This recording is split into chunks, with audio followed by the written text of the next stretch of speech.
हाल ही में NAI ने 10,000 करोड़ रुपए के InvIT IPO के लिए सलाहकारों का चयन किया है। यह एक बहुत बड़ा कदम है जो भारतीय बुनियादी ढांचे के विकास में एक नई दिशा दे सकता है। InvIT का मतलब है इंफ्रास्ट्रक्चर इन्वेस्टमेंट ट्रस्ट, और यह एक ऐसा प्लेटफॉर्म है जो निवेशकों को बुनियादी ढांचे के प्रोजेक्ट्स में निवेश करने का मौका देता है। NHAI यानी राष्ट्रीय राजमार्ग प्राधिकरण ने इस IPO के जरिए अपने विभिन्न प्रोजेक्ट एसेट्स के लिए फंड जुटाने की योजना बनाई है।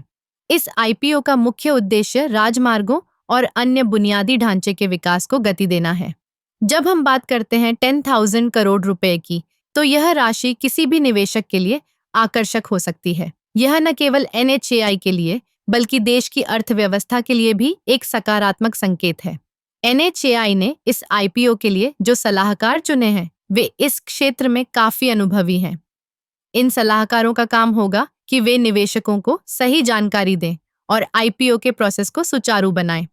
इससे निवेशकों का विश्वास बढ़ेगा और वे इस अवसर का लाभ उठाने के लिए आगे आएंगे।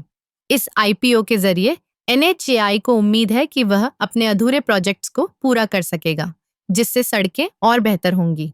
जब सड़कें बेहतर होंगी तो परिवहन की लागत कम होगी और इससे व्यापार में भी वृद्धि होगी।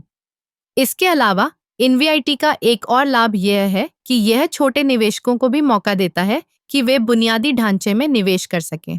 इससे न केवल बड़े निवेशक बल्कि आम लोग भी इस क्षेत्र में अपनी भागीदारी कर सकते हैं। NHAI का यह कदम निश्चित रूप से भारतीय बुनियादी ढांचे के विकास में एक मील का पत्थर साबित हो सकता है। यह न केवल निवेशकों के लिए बल्कि पूरे देश के लिए एक सुनहरा अवसर है। आखिरकार, जब हम अपने देश के विकास की बात करते हैं तो बुनियादी ढांचे का सुधार सबसे महत्वपूर्ण है, और इस IPO के जरिए NHAI ने एक मजबूत कदम उठाया है जो आने वाले समय में हमें बेहतर सड़कें और बेहतर परिवहन सेवाएं प्रदान कर सकता है। इस तरह के कदमों से हमें यह समझ में आता है कि कैसे सरकारी संस्थाएं भी निजी निवेश को आकर्षित कर सकती हैं और देश के विकास में योगदान दे सकती हैं। यह एक सकारात्मक संकेत है जो हमें आगे बढ़ने के लिए प्रेरित करता है।